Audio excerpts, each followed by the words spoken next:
It's the Bison Football Show. Valley News Live and Gate City Bank present the Bison Football Show with head coach Chris Kleiman. The Bison have stared adversity in the face and came out just fine on the other side. 2 big-time road wins and a rushing attack that is humming. NDSU is building momentum again.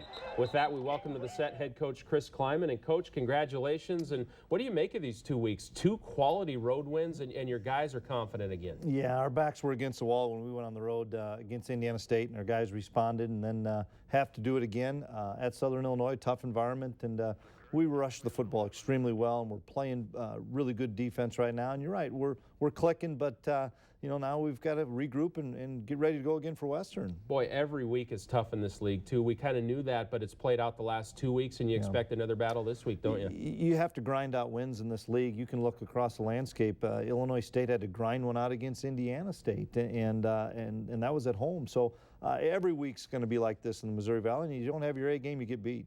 Well, let's break down this Southern Illinois game. I'll tell you what, this SIU offense came in humming, didn't they? They're an explosive unit, and they were clicking early on in this game. They put a scoring drive together early here. Yeah, they've got a tremendous quarterback, playing with a lot of confidence. A senior, really good wide receivers, a back shoulder fade there. Trey Dempsey's been playing well. You lose him early in the game here. On this play, a big-time hit. Yeah, this really hurt us because Trey's playing at a really high level, and so in the first quarter we lose him for the game with a concussion. You know, there's a theme developing on this drive, though. They get deep in your end here, but you hold them to a field goal, and that's huge, isn't it? Yeah, we talked at pregame about we had to hold them to field goals. If we did that and we scored touchdowns on offense, we thought we'd win the game. Yeah, so 3-0. They do get the field goal, but again, a small victory right there. And this SIU defense had struggled against the rush coming in, and boy, you really gashed them early in the game. Yeah, a great job by Coach Polasek and the offensive staff designing some schemes to get Easton on the edge, to get King on the edge, and we get a big play here. Okay, we're going to talk about this play a lot. What a fantastic play. I don't even know what to call it, but I'm going to call it a shovel pass, but it's just an exciting play. It's a great play by Easton. Great job by RJ. I tell Coach Polasek it's basketball on grass. 7-3 NDSU at that point. You know, and I thought the defense played really well early on. SIU only rushed 11 times for 24 yards in the first quarter. Yeah, we did a great job up front. We won the line of scrimmage, and we were doing some good things to prevent the big play in the back end. So the running game was clicking all day. So back to the offense. Tell us about King Frazier, just running with a purpose of late. He's running with great determination. He's running with a lot of great violency. He's really violent when he's running, and I've been really impressed with King. Boy, this game did have its share of adversity, though, and here's some right here. There's an interception in the end zone. Yeah, maybe just a shade late on the throw in talking to Easton about it, and the kid makes a good play. But Easton wasn't rattled, that's for sure. And he'll get better and better on stuff like that with more reps, won't he? Oh, absolutely. Yep. C.J. Smith, I thought, played great all day. Great break on the football, knocking it away, a big third down stop. SIU still did find a few plays, though. They have an NFL prospect at tight end, a really, really big kid, and he gets loose up the sideline here. Yeah, he's 6'7", about 260, and once again, Ionati throws it on the money and gets a big catch. You know, one of the things that makes their offense so good, they have speed. They do. They have tremendous speed, especially on the perimeter, getting outside. We miss a couple of tackles, and they take it in for the score. So they have the lead. It's 10-7 Southern Illinois. We are now in the second quarter, and just an epic second quarter drive. And I thought in this game, every time they got points, you answered them, and that's big. Yeah, we did a great job of answering it when we needed to, and here Lance Dunn gets a big run. You know, Chase Morlock, he does a lot of the little things that you don't see. Watch him on the edge seal this play for Easton. Yeah, great job of blocking up front by the Rams, and Easton gets the corner. Good job by Chase. And Chase will finish this drive out. This was a 13-play, 93-yard drive. Yeah, great drive. Offensive line and the tight ends do a tremendous job of blocking. Here, Jed Resear makes a great block to spring Chase in for the touchdown. Boy, and you really had momentum now. It's 14-10. Bison had the lead. Now you get a takeaway as C.J. Smith continues to make plays. Yeah, good job disguising our coverage here, and C.J. kind of baits him into the interception. And this gives you an opportunity right before half to get some points. You're going to, after this play here, you're going to go into the end zone. There's an easy pass interference call. Things are clicking. You have an opportunity here to get some points. Yeah, that was the most important thing, is to try to get in position to get some points. And like you see, I think we get the pass interference here. Good job by Easton stepping up into the pocket and drawing the pass interference. Yep, easy call there. But there's a missed field goal here right before half, huh? Yeah, one that we want to get back, and Cam will bounce back from this, but he just pushes it to the right a little bit. Yeah, so still a lead at half, though, on the Nodak Mutual Insurance halftime scoreboard. It's 14-10 Bison. There you see the story starting to develop. The rushing yards, 220 yards in the first half. Third down conversions, the Bison also very good on third down early in this game. Before we get to the second half, on the Gate City Bank hot seat, R.J. Urzendowski. All right, R.J., what's your favorite pro team in any sport? Carolina Panthers. That's a unique one. Yeah, definitely. Who would you describe as your hero? Definitely my mom. Okay. Favorite sport other than football? Bowling. Are you any good? I'm okay. Not too bad. Name something you were bad at. Dancing. Yeah, I think that's all of us, yep. Yeah. What drives you crazy about your roommates? Oh, geez. Leaving dirty dishes in the sink. In traffic, are you patient or do you get frustrated? I get frustrated. Yeah. What do you like most about Fargo, North Dakota, this area in general? Just the community, how tight-knit and close, and you know, how supportive the whole community is. What do you like most about this Bison coaching staff? Just their enthusiasm for the game, you know, and they're very approachable, whether it's an offensive, defensive coach. You know, I know them all very well. That's a good point, yeah. One thing people don't know about you. I went to an all-boys high school. Wow, did not know that. You know? It's a good one. Thanks, RJ. Thank you. Appreciate it. All right. Well, Coach, a tight ball game here at halftime. What did you talk about in the locker room? Continue to do what we were doing. You know, we're rushing the football extremely well, and we were able to stop the run. And I thought we could continue to control the line of scrimmage. We flipped the time of possession on that last drive, and our guys were excited to go out and play the next 30 minutes. Well, you won the toss, so you got the ball to start the second half. As we roll the tape and break down this second half here, another great drive to start things out. Big-time rushing yards. They're starting to really pile up in the second half here. Yeah, they really are, and give credit to different run schemes we're doing. We're running the quarterback, we're running King, we're running some bootleg stuff, changing it up quite a bit. It wasn't all roses here, though. This does stall in the red zone. Here's a sack and another missed field goal coming up. Yeah, we take the sack, so we've got to have a 43-yard field goal, which is right on. It was a pretty windy day down there, and so it was probably right on the cusp of Cam's range, and he just pushes it to the right.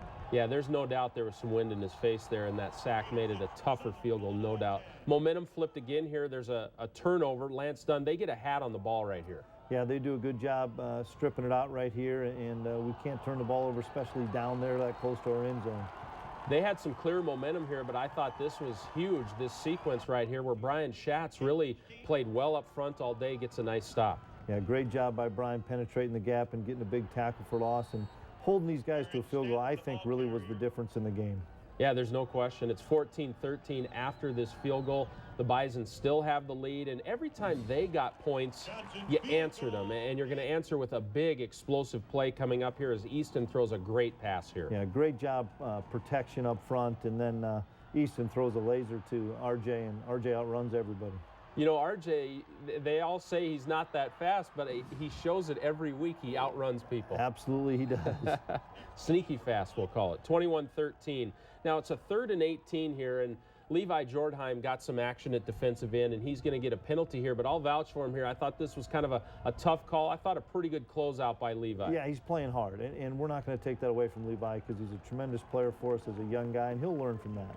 No question. However, that kept their drive going. They do end up scoring on this play. Yeah, good run-pass option. That's what people are kind of doing now. It looks like run, and then they flip it out and kind of catch us on our heels, and they get a big play.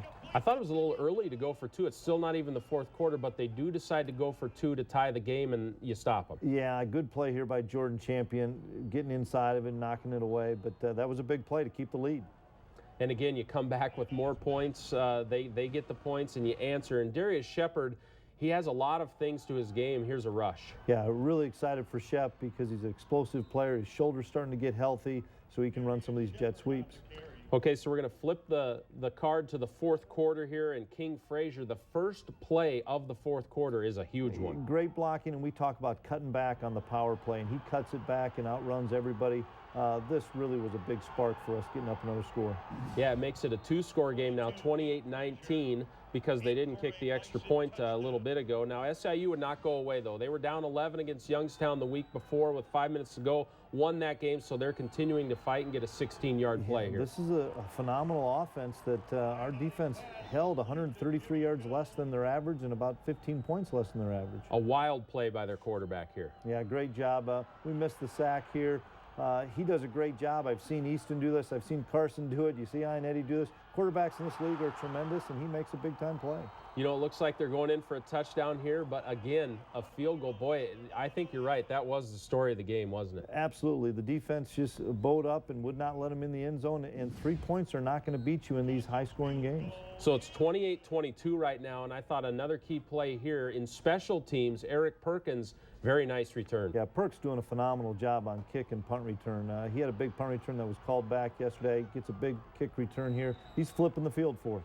And another explosive run that really puts the game out of shape here. It's not a touchdown, but it really puts SIU on their heels. Yeah, great block by Nate Moody. Nate Moody sealed the edge and blocked the safety, and then King did the rest of the work. Chase Morlock will finish this off, and now you create some space. We're in the fourth quarter. It's 35-22. Yeah, great blocking up front all day long by the offensive line, the Rams and the tight ends, the Chiefs, and it was a big score for us. And your guys really closed this game out, I thought. They're going to get a touchdown late here, but at this point it's really garbage yards and garbage points for this SIU offense. Yeah, and we did not give up the big play the entire day. Their longest play was 30 yards, and they had it for 85 plays, and you're going to give up some yards against this offense, but we didn't give up the big play. Made them methodically drive the football, took the entire time, and then we get the onside kick and game over. Yeah, Zach Vraw, we'll give Zach credit. We don't show it, but we'll give him credit for that onside kick. Great hands on the hands team there. Look at the rushing yards, 397. Total yards, 535. And SIU got 398, but that's well below their average. Let's hear what the players had to say after the game. Another really good team and another big road win for us. Another win in the Valley, and those are tough to come by. It's another grinded-out game. The offensive line played their butts off today. Running backs ran really hard, and their perimeter blocking from the receivers was huge. Every time they scored, we responded right away, and that was due to our offensive line. We did a great job running the ball today, and that's all up front. The offensive line is playing at a really high level right now. And, you know, the tight ends doing a great job of sealing stuff and kicking stuff out when we have to. And the perimeter blocking from the receivers has been huge. First of all, you got to credit their offense. You know, they had a great game plan coming in, and we knew they were explosive. And what we had to do was limit those explosive plays and play our game and stick to the game plan. And I think we did a good job in doing that. We put a lot of pressure on ourselves. It was a big challenge coming in. I think a lot of the guys took it personal that they're the number one offense, and we just took it upon ourselves to try to get as many stops as we could. You know, their whole offense was really good. I just think our defense was able to step in and really execute and play our game and play some code green defense. So that was good to see. You know, we just got to keep getting better as an offense each week. We can't have a letdown. We got to keep going in the right direction. And the Bison are getting better each week. Well, this week's Nodak Mutual Insurance Player of the Game is King Frazier. King led the Bison with 177 yards rushing. Frazier has been running with a purpose the last 2 weeks, rolling up an impressive 226 yards. King said he has found an inner fire of late, and it has helped the Bison running game big time. 22, King. I definitely found a groove early on in this game, but it also helps when the Rams is moving the D lineman up front. Communication was extremely well today, so there was no misassignments. I mean, it just really was a clean game overall about us on offense and the run game wise, and so that's what led to a great day. Well, King has really found his groove, Coach, hasn't he? He really has. He's running extremely hard. Myself and Coach Palasek really challenged King and the rest of the running backs a couple weeks ago, and they've all responded. And I'm so happy for King. He's having great success and playing with a lot of confidence. Let's talk about this offense the last 2 weeks, too. Of course, Easton Stick in the running game. We're going to see some of his plays here. About just over the overall rushing numbers the last 2 weeks, 641 yards rushing the last 2 games, Coach. Some people don't do that in a 6-game stretch. Yeah. We did it in 2 games, and you can, we told a couple weeks ago, we said, we're offensive line, the Rams, we're going to put the game on your shoulders, and you're going to carry us. And they've done a phenomenal job of continuing to just keep pushing the pile and punishing the defensive line and give our offensive staff credit. Great game plans, getting Easton some carries on the quarterback run game, spreading it out with our running backs. We're giving a lot of guys carries. King stepped up. Chase is getting healthier. All those things have contributed to us running the football really well. Yeah, Easton brings an element, no doubt. 904 total yards of offense the last 2 weeks as well. And Coach, I think we'll look at some of the big plays here, but prior to yesterday, there was only one play of more than 50 yards. Yesterday, 4 plays of more than 50 yards, 3 runs, the 77-yard pass. Explosive plays are a huge part of the game, aren't they? They're a huge part. We've been missing that, and we've been able to get that the last few weeks, and really puts a dagger into a defense. And when you can stop somebody a few times and they get the big play, you know, it causes problems. And defensively, our staff did a great job on defense of limiting Southern Illinois' great offense to just maybe 1 or 2 explosive plays. Yeah, and let's flip to the defense now. I think you got a kid really emerging, another Omaha product, Nick DeLuca. Let's talk about him. 41 tackles last 3 games. He had 20 tackles yesterday at Southern Illinois. He's really starting to take his game to that elite level. Yeah, he's playing phenomenal football. I watched the game on the flight home, and he was all over the place. Credit our defensive line for keeping Nick clean an awful lot. The guys up front are doing a phenomenal job keeping Nick clean, and Nick's a great tackler, and he runs the football, and he's playing at a really high level. And his leadership, we've talked about it a little, but it's starting to emerge as well, and it's going to have to be big because a guy like Chris Board moves to linebacker. Nick's going to have to teach him the position a little bit, isn't he? Yeah, absolutely. Nick's done a tremendous job leading. All our linebackers, you know, MJ's done a great job leading the last few weeks as well, and for us to be successful, our linebackers have to play at a high level. Well, still to come on the show, a lot of the guys on the Bison football team from small towns in North Dakota, and they're legends, they're heroes in this town. Jack Plankers is one of those. We'll go deeper into that story. Stay with us. Welcome back to the show. Every Saturday, the Bison football players represent the region on the football field. But these guys give back to the community more than people know. The players from small communities in North Dakota are heroes in their towns. Jack Plankers is the perfect example. Great guy that is idolized by the youth of his community. In this week's Olaf Anderson Construction feature story, we find out why he is idolized. And no birds ever sing, excepting old crows. Jack has got a hunger to learn.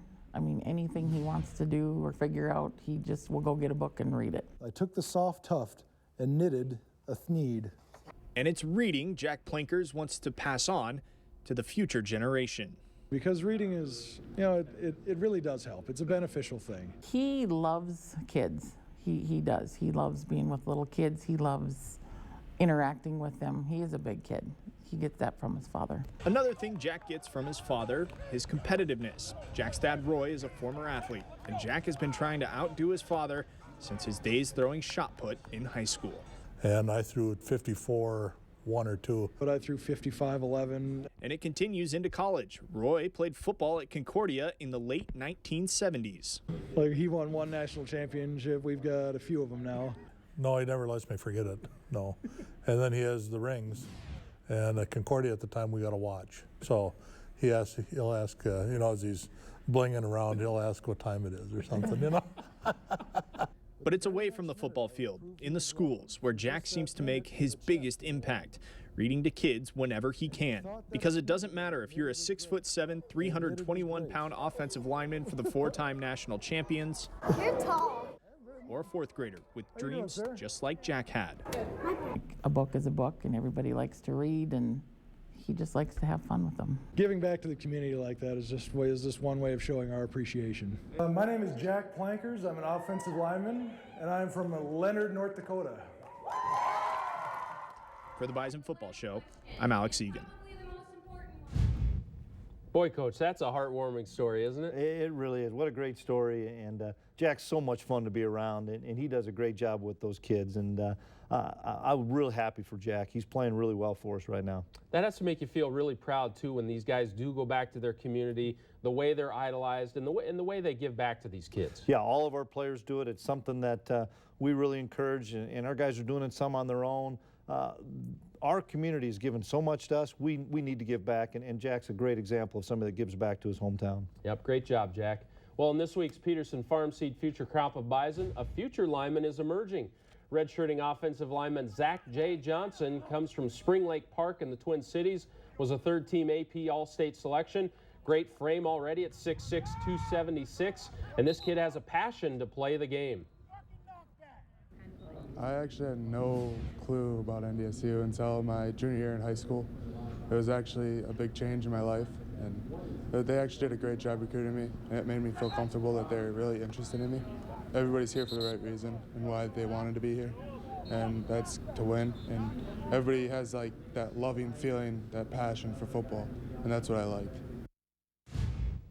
Coach, you really like this guy, don't you? I really do, and you look at just a few of those clips, he has Billy Turner, Joe Haig type athleticism for an offensive lineman. So once he figures out our game and our scheme, he's going to be an impact player in a hurry here. We really like him. And the older guys like Haig and like a Jack Plankers can really help him learn the position too, huh? Oh, absolutely. We've got a lot of those guys, and Jack Plankers is going to help him in the spring, and Lando and stuff. So another Zach Johnson in the program, make it harder on you guys in the media. Yeah, no kidding. How about that?